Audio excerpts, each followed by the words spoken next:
Perfect. Welcome back to After 21, everybody. Hi, Ria. How's it going over there? Good. It's finally getting summer here, so we're very excited. And we have a really exciting guest today. So excited to kind of bring everyone up to speed with her. But with that being said, I just wanted to have you have a little bit more context into her. But I can give a little bit of an intro to Vidya, and then Vidya, I'll let you kind of introduce a little bit more about yourself as well. Awesome. But I'm very excited to introduce today's host. Her name is Vidhya. I met her about a year ago, I think now, just kind of through social media and the beauty of what social media is today, and someone that I've definitely looked up to a lot. And I've had the pleasure of kind of seeing her hard work and content creation journey really go from 1 to 100, learn a lot, and also just get the pleasure of knowing her. So with that, Vidhya, I'll let you kind of take it away a bit. Thanks, Ria. Hi, everyone. I am Vidhya. I'm a content creator here in Houston, Texas. I have been creating content for close to 2 years now. It did start as a COVID passion project and soon kind of took off, and now it's kind of my second job. I work full time in management consulting, and then on the weekends, I create content when I'm not, hanging out with friends or traveling. But yeah, that's a little bit about me. Yeah. Vidya, are you from Houston originally, or did you move there like afterward? I have lived here for 20 something years, not to give away my age, but I grew up in London. I was born there and I lived there for 10 years. And Okay. then we moved here, and I've actually been in Texas for 20 plus years. I went to both undergrad and grad school here. Very cool. Yeah. My eyes just Yeah. shot up at Ria when you said you were also a management consultant. I was just like, how does one do full-time social media, but also a full-time corporate job? That's bravo even before we started. You have makeup on for 12 plus hours. Well, Starting you at still 8 look something. amazing either way. Your makeup doesn't Yeah. even look like it was 12 hours ago. For everyone Thanks. listening, go watch the video to look at how gorgeous Vidya looks right now. So there's that. Well, with that too, I think Vidya kind of put like a cool segue into a little bit of her and kind of why we thought she was such a good guest for this month. But before I start into that, Vidya, are you cool if we ask you your age? Yes, I am 32 years old. I I like that think that was like a after, question.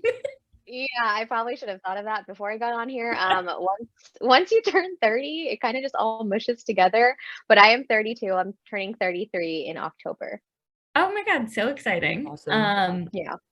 So one of the reasons we really wanted to bring her on here is because she's had such an incredible corporate career and content creating career, and has also learned a lot through the years, and is definitely, I would say, one of the best people we knew who was equipped to give us 20-year-olds some advice on how to navigate your 20s, having a great, like, just being in a great place right now where she is. So we're excited to kind of pick her brain about life in your 20s and everything that she's learned, as well as just jumping into how she kind of got to this second two career thing now in her 30s.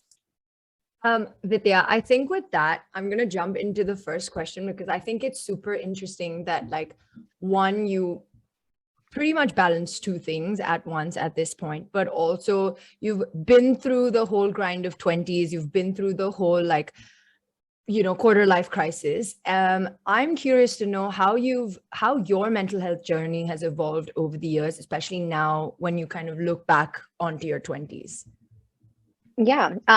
Full transparency, I think that my mental health journey only started last year. So I was what, 31? I don't think there was too much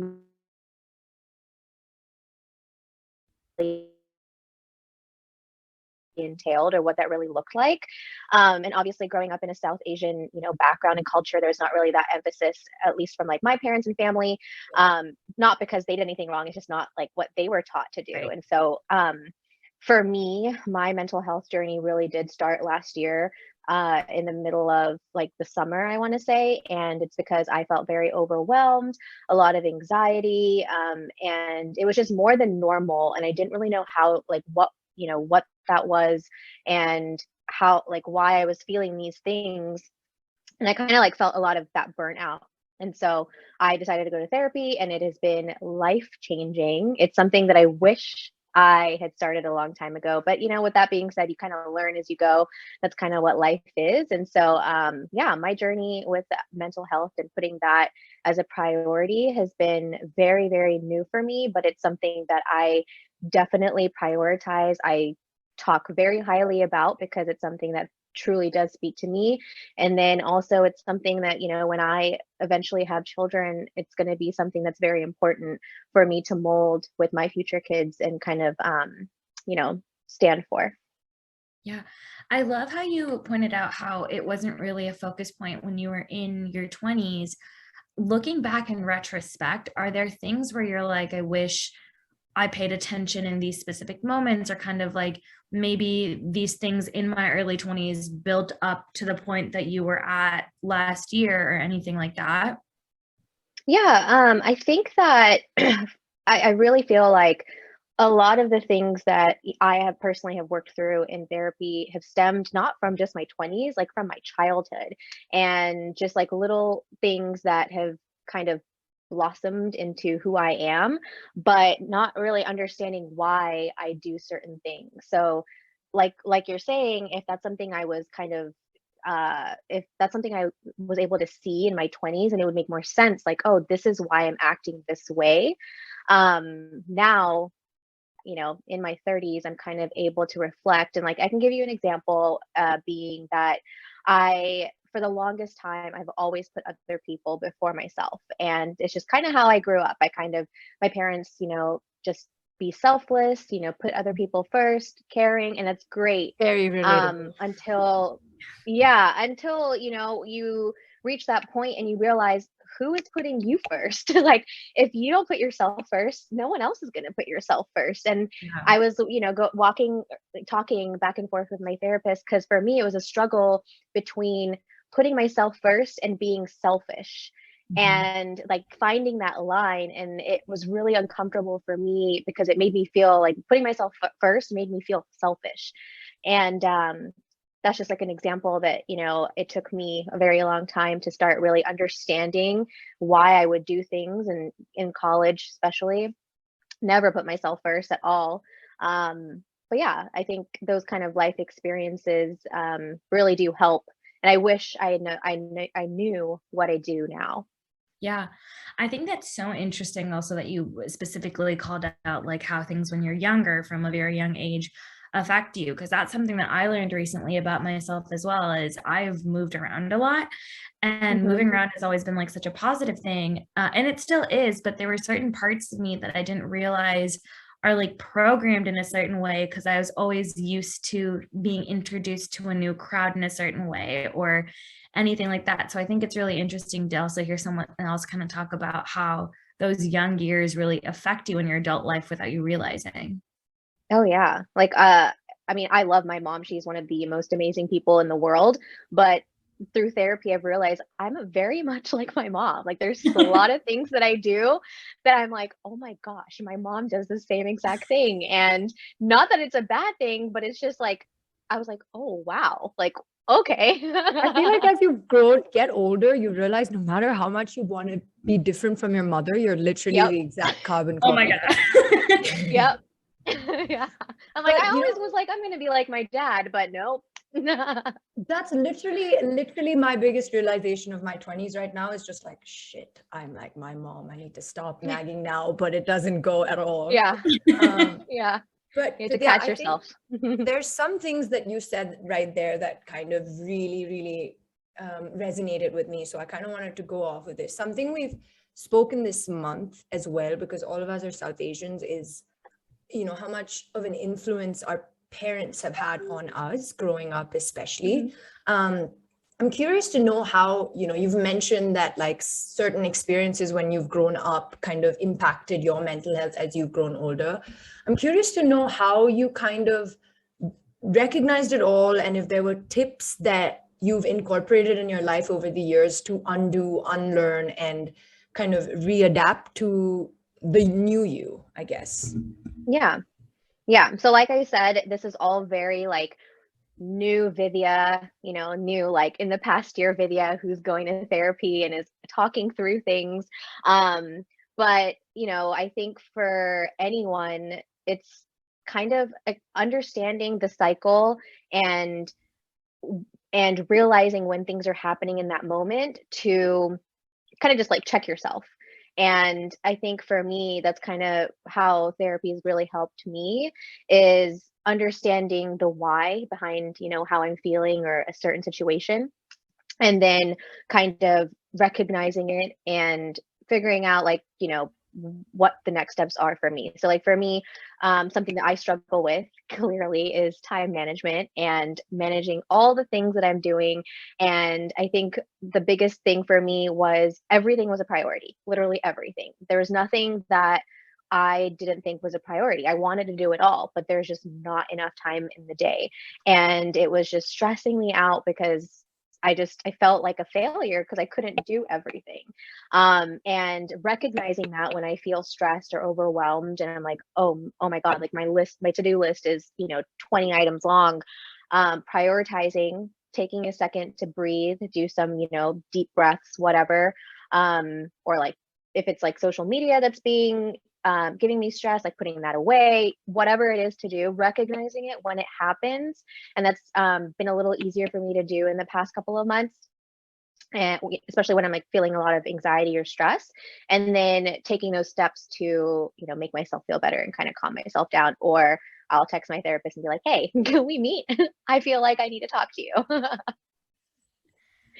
I love the way you kind of structured that, because I actually want to tap a little bit more into like the feeling of I have so many things I want to do and feeling like a failure. Because I think the one thing in adulthood that no one really preps us for is like you have a trajectory all through high school, you have one all through college. If you're going to master's, sometimes you have a trajectory there, but for the most part, it's a little bit open-ended, and all these things you've wanted to do all your life are like suddenly all in front of you. And it's like a race, it feels like, to kind of get everything done. So I think I'd love to hear kind of how you have helped structure yourself to do that. And maybe if you have any tips to make sure our listeners and us aren't drowning while trying to do everything on that list. Yeah. I think that the biggest thing is to give yourself grace. Me, as an example, I'm 32. I have a lot of friends who are married, or they're having kids, whatnot. And not that my parents ever pressure me, because they already know that I have too much going on. But they know better than, bother me with that. But, it's hard to not compare yourself to where you think you're supposed to be.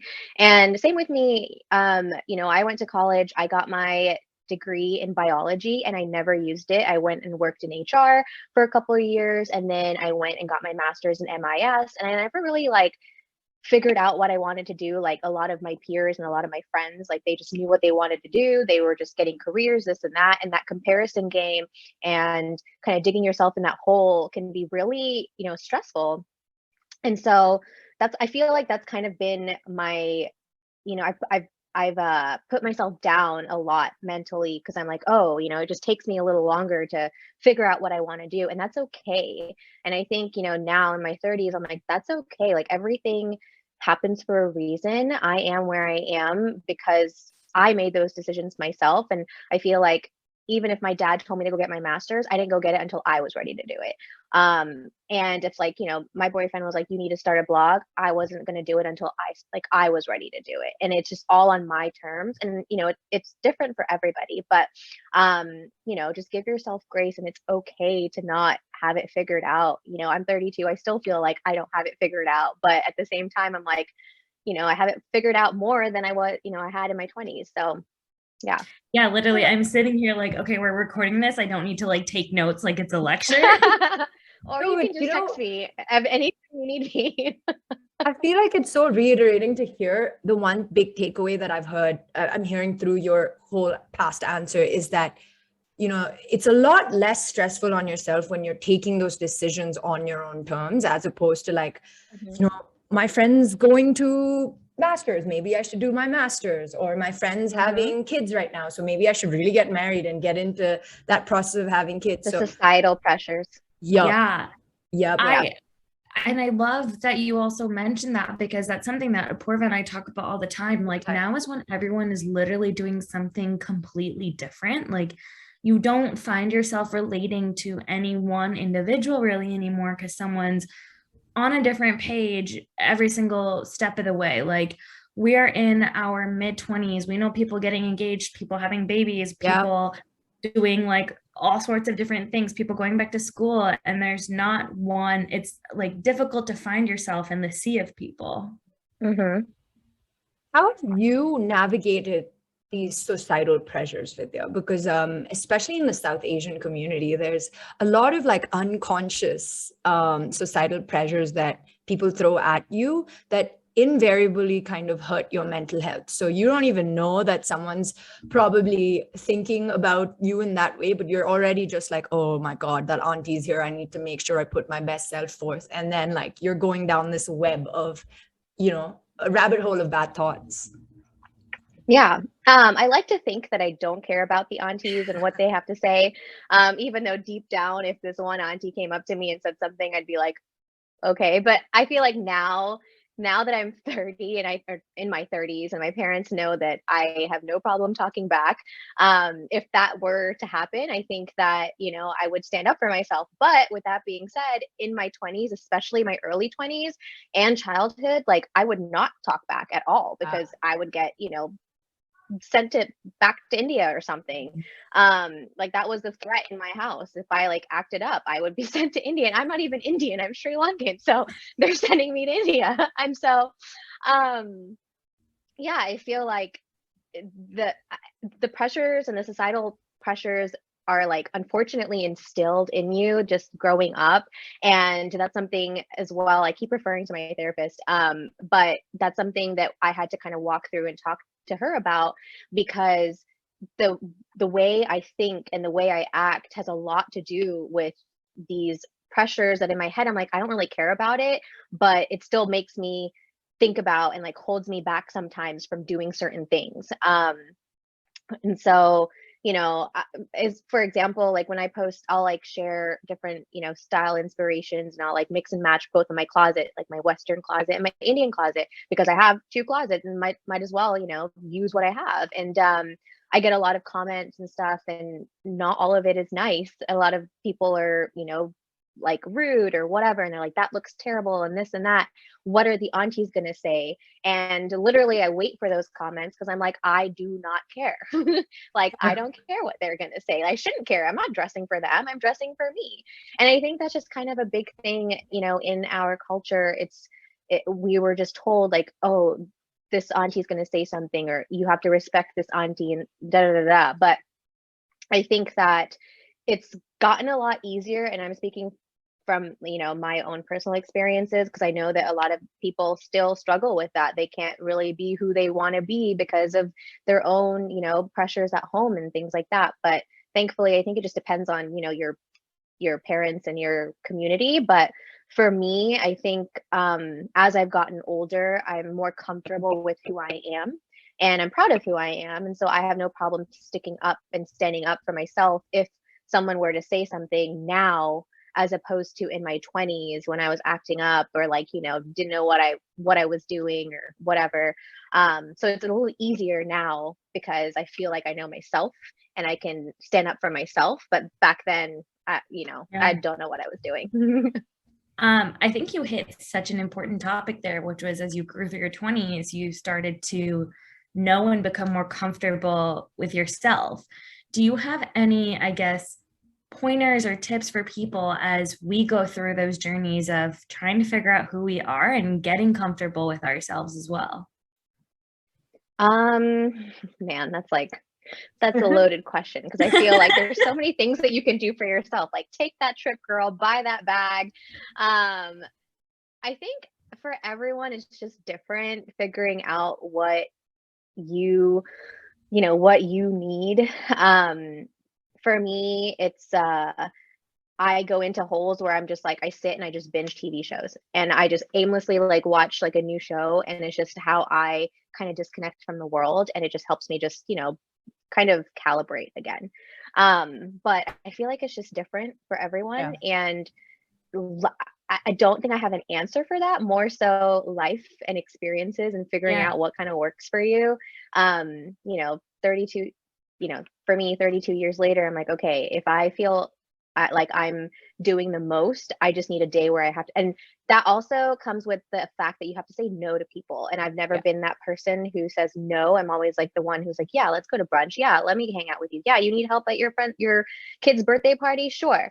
That used to be me pre-pandemic. I would be the first one at my friends' parties, like decorating, planning, all of that stuff. And now with this like second job and responsibilities and different priorities, I can't be that person anymore. And that's been like a very internal struggle for me, because I'm like, oh my God, I'm such a terrible friend. But it's not that. It's just my priorities have shifted, and just being okay with that as you grow older, because every year, every 10 years, every 5 years, your priorities are going to shift. I love that you mentioned that, everybody must be aware of their priorities, and as well as you get older, like those priorities change. Like we're constantly evolving as human beings. So I feel like most people, especially in our 20s, we don't give ourselves the grace of changing and evolving, because we're like, we want to hold on to things that matter the most. So this is very reiterating. And change is uncomfortable. Change is very 100%. uncomfortable. But something I want to actually hit on, which you've already mentioned subtly in your previous answers, but the big theme that I think personally is kind of the boon and the bane for me, which is social media. I think social media is something I love, but also something that has, again, just like those aunties, unconsciously affected my sanity. You've kind of even taken the plunge and developed a second career in content creation. How have you grappled with that shift from like a corporate job, but also focusing on like your presence online? And yeah, there's a lot, even like when you're a content creator, you get all these comments, like you've even mentioned before. How do you deal with the negativity, the positivity, and this big shift? Yeah. So when it comes to balancing my corporate job and content creation, it's all about balance. Like I had mentioned earlier, when I started this blog, it was in the beginning of the pandemic. So the world had shut down. I wasn't really hanging out with people. I had a lot of time to create content, whatever that, looked like back then. And so last year was when it became more difficult, when the world opened up again, and I was struggling to balance everything, because the world opened up. I wanted to hang out with my friends, I wanted to travel, I wanted to go work out, I wanted to do all these things, but then I had this added like job that came out of nowhere that kind of just became something that I love doing. And so it just comes back down to the time management and prioritizing things, whatever that may be. So for me, sometimes I have to say no to hanging out with someone or getting dinner, because I'm like, oh no, I have to create this because it's due. Or, like I don't feel like creating, I don't feel like putting on makeup right now. Like I'm just gonna go hang out with my friends. So just like really prioritizing that. And for me, my career is very important. And so, that's obviously one of my top priorities as well. So making sure that that and my passion, my side passion, does not interfere with each other. And then to answer your second question with the positive and negative feedback, I feel like the past 6 months-ish, I've actually felt, what that really is. Before that, I think maybe I just wasn't like creating things that were, I don't know, like maybe I was just creating normal things, because I feel like once I started creating things that people didn't like, the hate comments came all the time, and I was like, what? And when I say like people didn't like, it's like the 5% that doesn't like it, and then you're like reading it and you're like, what? But yeah, that is something that I to this day am figuring out how to kind of take positively. I think a couple weeks ago when I spoke to Ria, I was like in the midst of like the biggest like anxiety week of attacks that I was having, because I posted this reel, and it was based on Bridgerton, and basically I took the Bridgerton characters and I just put my own spin on it, and I went and worked with a local boutique here in Houston and just like kind of put together outfits that I think, resonated with the characters. And I put that, and it kind of went viral a little bit. And then this meme page picked it up and basically was like, these are the tackiest outfits I've seen. And then it like promoted, basically it was taking something so fun and creative and just like turning it into this hateful feud between Indians in India and like Indians in America.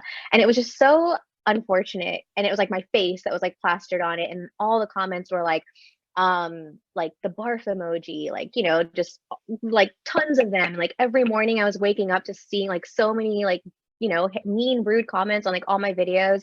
And my anxiety was at a high, like that whole week. And I don't think it's ever been that way. And you don't really learn about that. Yeah. No one talks about it. There's no like rule book about what you're supposed to do when you feel this way. And, no one preps you for a sea of negative comments. Granted, I think for me, in the moment, I like had to put my phone away because it gave me a lot of anxiety, and I was like, oh my gosh, like this is a lot. Especially since like it's something so fun and you truly love creating, and then it just turns into something, which is kind of the risk when you create content, putting yourself out there, being vulnerable. Sometimes, you have that risk of things going viral, and it's the exposure is great, but then you just have to be okay with the negative comments, because not everyone's going to like what you put out there. And I guess that's you have to be comfortable with being okay with that. And that's something I'm still learning to do. I feel like I've gotten a lot better since the first time it happened. And everyone was telling me that the aunties, and what are the aunties going to say? And like at first I was like, oh my God, I need to delete this video. And now I'm like, great, where are the comments about the aunties? Like that's when I know I've made it. Yeah. I will say, I think that you dealt with the situation so gracefully, considering like everything that did happen with it. And it is so unfortunate that something that was so amazingly cool got turned into such like a negative conversation. But I do love the way that even you talked through how you worked through it mentally, like even just putting your phone away. Like it's a time when, one, for people who don't know either, like that video did very, very well. Like Netflix reposted it. It was a time for girl, look at that. Yeah. It was like incredible, but just like having it be a time of celebration and then turning into that, and having the strength to be like, I'm just going to disconnect, I think is huge. Yeah. It's definitely there's a learning curve, and it's trial and error. And like I said, you just kind of have to, I feel like I've been in like different scenarios, but similar. So each time it happens, and it typically is happening because I'm creating something that no one has created before, or like it's not the normal things that people are seeing. And maybe I'm just following the wrong people, I don't know. But that's why, those comments and things, people are always going to have something to say, whether it's behind your back or on the internet, but it's just learning to be okay with that. And like I said, now when I post a video and I don't get mean comments, I'm like, oh, okay, I didn't do anything right this time. Look at her now. Is good press, right? Right. I think in the age of social media right now, there's been a spike of content creators, right? Like everybody's putting out content, and I like to think of influencers, even, I hate that word, but content creators in general, as mini celebrities. Like once you've made it, once you've got a certain bit of following, everybody's watching what you do. So my question to you, I guess, is in the process of you kind of starting this from innocence and having fun, you've kind of morphed into someone who's, a South Asian influencer. So people are looking at you online. Do you feel those pressures when you make content now, like in the age of representation as well, like mentally? I wouldn't say I feel pressure from my audience, to based on the the content that I'm creating. If anything, like I said, it has been a trial and error. There is no right way. Everyone kind of figures out what they're good at. And like someone like me, I like to share everything, and I know you're supposed to have a niche and all that stuff, but it kind of just comes. You kind of just have to put yourself out there and share whatever you want, and then see what your audience likes. And I guess for me, it's become easier over time. It's still like nerve-wracking, don't get me wrong. Being vulnerable and putting yourself out there, it's not easy for everybody. But I think over the past couple of months, even, it's become easier because I'm more comfortable, and I'm more comfortable, and I'm like more proud of like what I'm creating. So I think now, like I won't work with a brand if it doesn't make sense for me, if that makes any sense, as opposed to like a year ago when I was like, oh, okay, like it can be mutually beneficial. Like I don't mind this and that. And now it's also like, if I don't have the time, I'm not gonna agree to something because it's not fair for both parties. So Yeah. I don't think I've felt that pressure, like my content shifting. If anything, it's been a little bit more liberating recently, because I feel like I kind of know what I want to share, and I'm Yeah. okay. And like, for example, I don't know, maybe 2 months ago, I did a color combo series. And it was something that I wanted to do like last year, like maybe November, December of last year. And I talked myself out of it because I was like, no one's gonna like it. Like no one's gonna enjoy it. Because it's not for everybody. It's very bold. And it wasn't what I was seeing on the internet. Maybe, like I said, maybe I'm following the wrong people. Like it was just, and there's nothing wrong with clean, minimal, like aesthetic. It's just not me. But I was posting things, I guess in my head, I was like, okay, I think I'm supposed to post this. Or it's very easy to get caught up with what you think you're supposed to share on the internet. And so it comes back to the past couple of months, like after I did that, shared that series, it was like, one, it made me think a lot more creatively, which was awesome. And two, I was like, wow, like I feel so much more like, I feel like I can just share whatever I want to share. Like there's no one holding me back. And sorry, there's like a random fly. But I realized that it was me that was holding me back this whole time. Like no one else is holding me back. There's no rules. There's literally no one besides me and my self-doubt and my imposter syndrome that's telling me not to share something.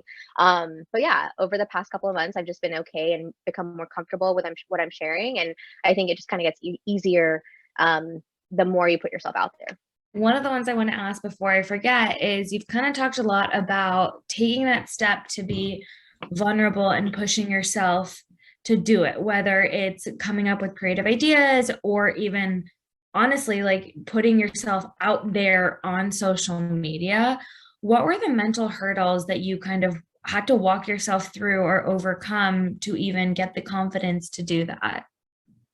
Yeah.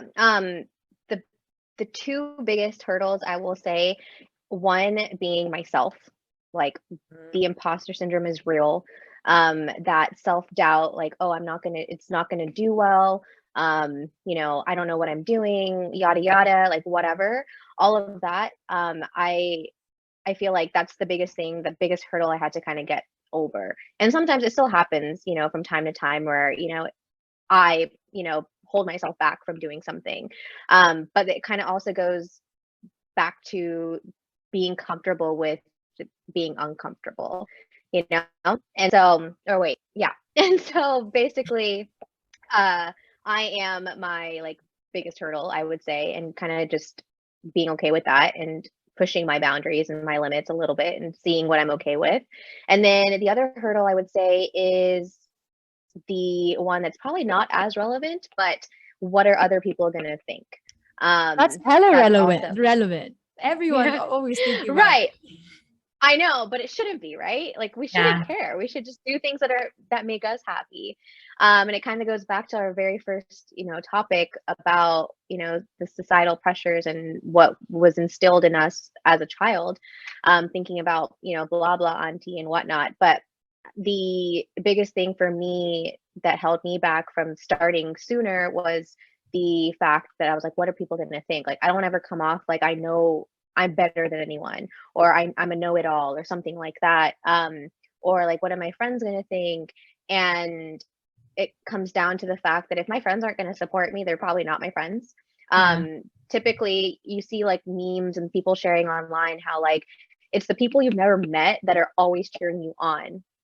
Yeah. And that's kind of the crazy great part about social media, but it's also why, you know, you kind of have to be okay with putting yourself out there and not being scared of your friends, because your friends are actually going to support you, but your friends, the not friends, are like not going to support you, and then you kind of you know, differentiate the both. So yeah, I think for me the two biggest hurdles would be myself and thinking and caring about what other people were going to say.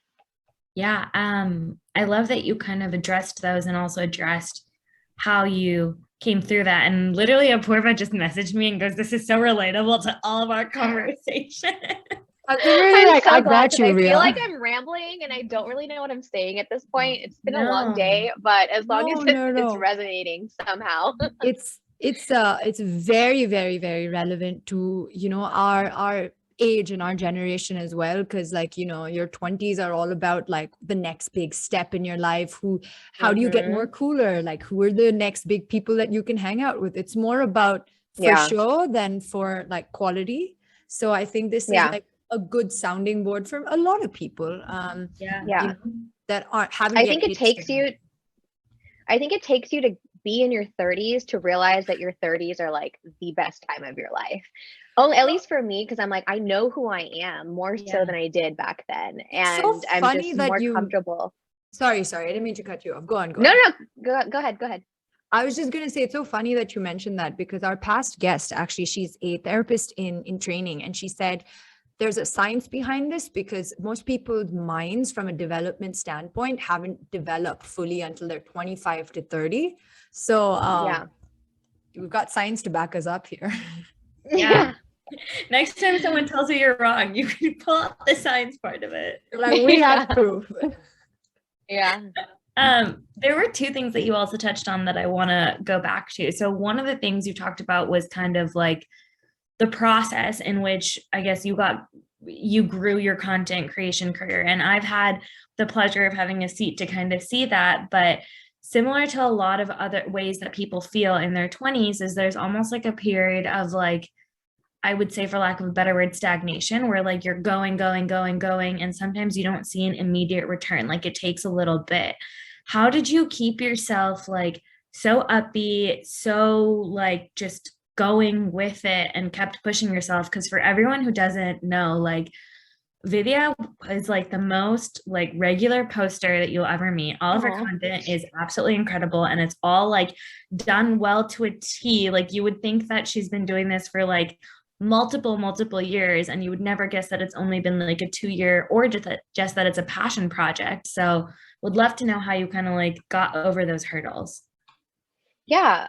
Thank you. You're making me blush. Say that um it's very important to recognize and realize that what you see on Instagram is not always, you know, the complete truth, or, you know, what's happening behind the scenes, because there have been many times where I have been down, or there's been times where I'm creating content and it feels like it's not going anywhere or whatnot over the past year and a half to 2 years now.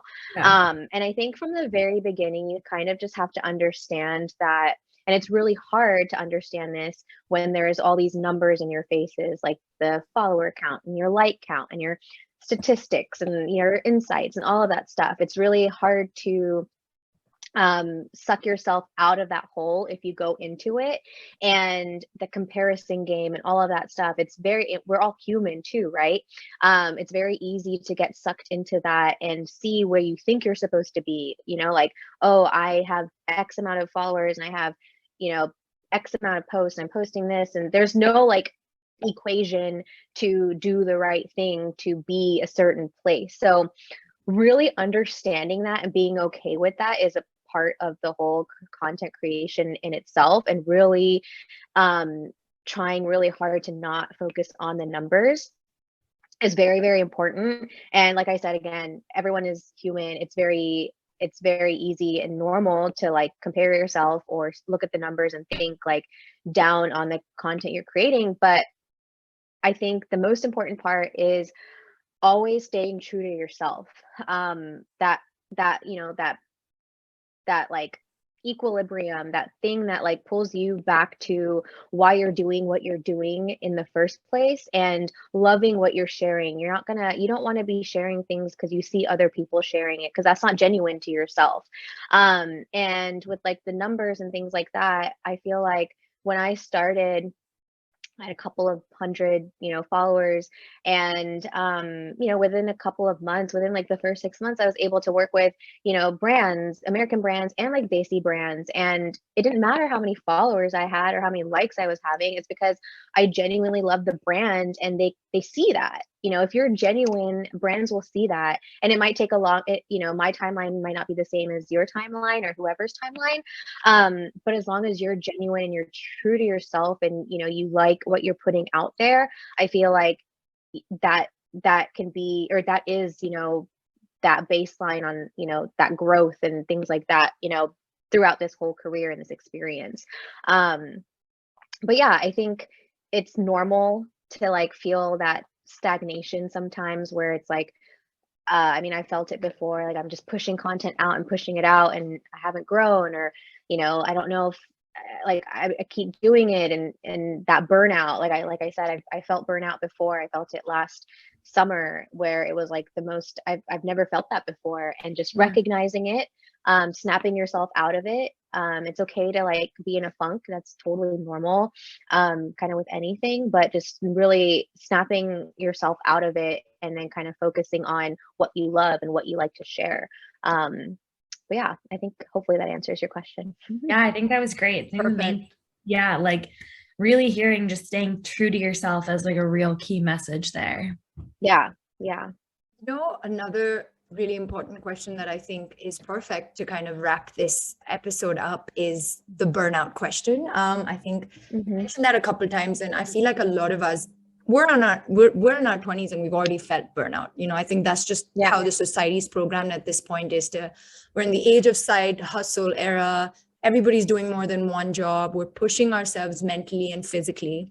How have you kind of learned to incorporate boundaries? How do you step back when you realize you're hitting that point of no return? And if there are any tips that you can give our audience too on how we can practice setting boundaries for our mental health?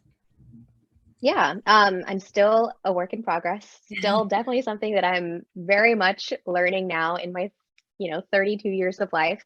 But that recognition of when you're feeling what you're feeling, and that overwhelming feeling, recognizing it and being able to step back and figuring out like, okay, I need to do something because I do not feel good.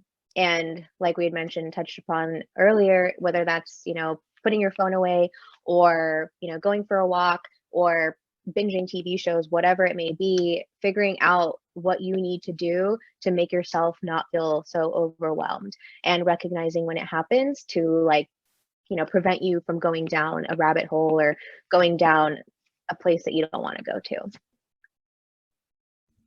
Yeah, I loved that. With that, I think that was our last question for you. Yay.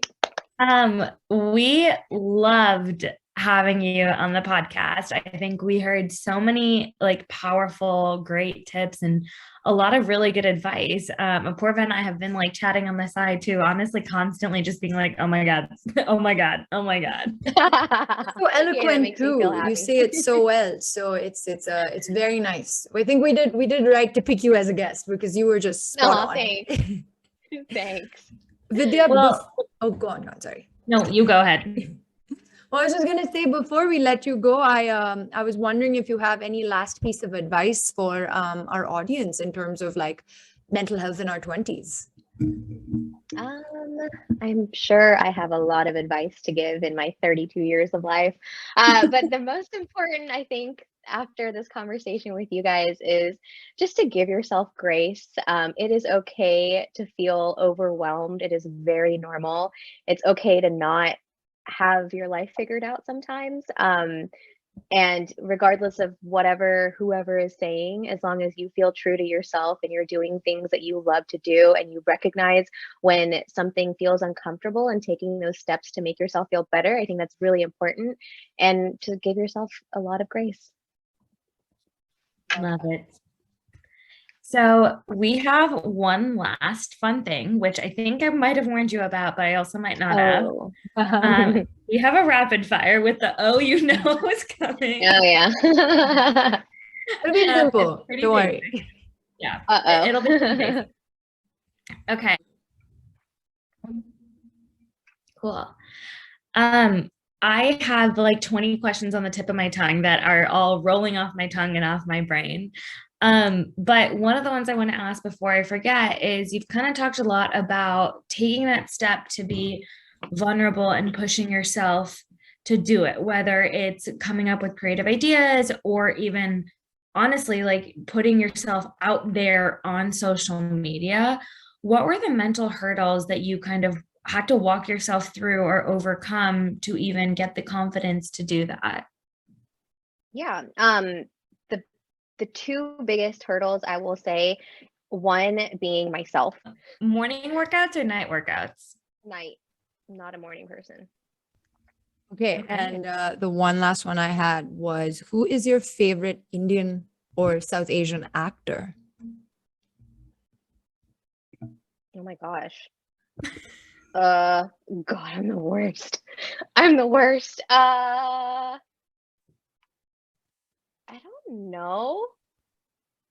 Mindy Kaling? I love her. Okay. Yeah. I like that answer.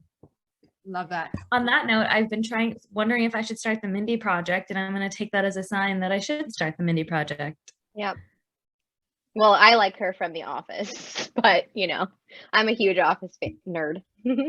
I actually Love just that. had one random question to you, because I'm inspired by Bridgerton, the Bridgerton series that you've done. But what TV show do you like in terms of their fashion sense? Ooh. Gossip Girl? Yeah. I mean, I feel like that's a classic. I was That's thinking a that. classic. There's something for everyone. Yeah. Yeah. But I'm sure I have like a better answer. No, I think I'm that's just a really really answer. terrible at rapid questions. I need these questions ahead of time so I can think about them and then give you my best answer. No, you did amazing. Thank you so much for joining us at 10 p.m. at night after a long day. We really appreciate it. Of course. Thanks for having me. It was fun.